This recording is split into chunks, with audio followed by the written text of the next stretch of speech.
ఉమ్మడి ఖమ్మం జిల్లాలోని నియోజకవర్గం కొత్తగూడెం.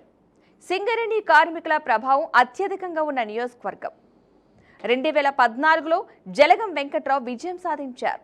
వనమా వెంకటేశ్వరరావుపై 16,501 ఓట్ల మెజార్టీతో గెలుపొందడం జరిగింది. ఇక 2018లో వనమా వెంకటేశ్వరరావు విజయాన్ని సొంతం చేసుకున్నారు. జలగం వెంకట్రావుపై 4,139 ఓట్ల మెజార్టీతో విజయం సాధించారు. అదేవిధంగా 2023లో కూనంనేని సాంబశివరావు ఘన విజయం సాధించడం జరిగింది. జలగం వెంకట్రావుపై 26,547 ఓట్ల భారీ మెజార్టీతో గెలుపొందారు. కాంగ్రెస్ సిపిఐ కూటమికి భారీ విజయాన్ని అందించిన స్థానంగా గుర్తింపు పొందింది.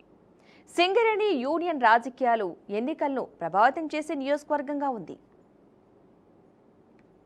భద్రాద్రి కొత్తగూడెం జిల్లా రాజకీయాల్లో ప్రత్యేక గుర్తింపు కలిగిన పేరు కూనంనేని సాంబశివరావు. తెలంగాణ శాసనసభలో ప్రస్తుతం ఉన్న ఏకైక సిపిఐ ఎమ్మెల్యేగా, అలాగే సిపిఐ రాష్ట్ర కార్యదర్శిగా ఆయనకు రాష్ట్ర వ్యాప్తంగా ప్రత్యేక రాజకీయ గుర్తింపు ఉంది.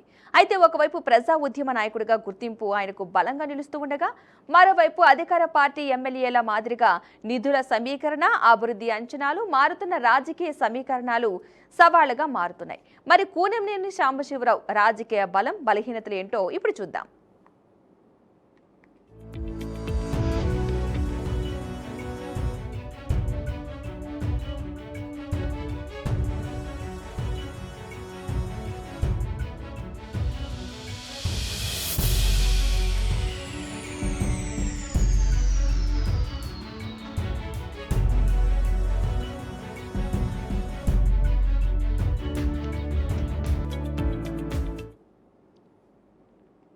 రాజకీయ బలాలు. సిద్ధాంతపరమైన వామపక్ష నాయకుడిగా గుర్తింపు.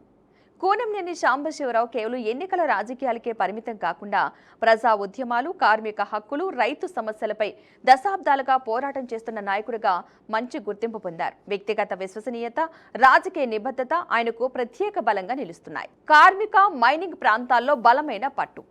కొత్తగూడెం సింగరేణి బొగ్గు గనుల ప్రాంతం కావడంతో కార్మిక వర్గాల ఓట్లు అత్యంత కీలకం.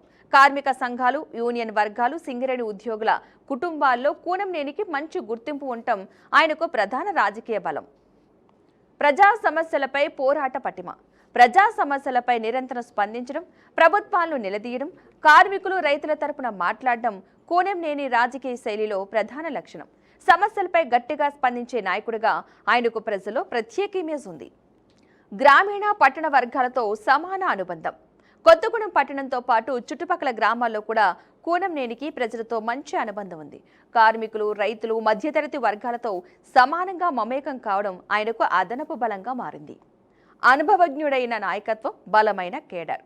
సుదీర్ఘకాల రాజకీయ అనుభవంతో పాటు సిపిఐ కార్యకర్తల నిబద్ధత కలిగిన కేడర్ ఆయన వెన్నెంట ఉంది. స్థానిక సంస్థల ఎన్నికల్లో కూడా పార్టీ ఉనికిని చాటుకోవడం ఆయన రాజకీయ సామర్థ్యానికి నిదర్శనం.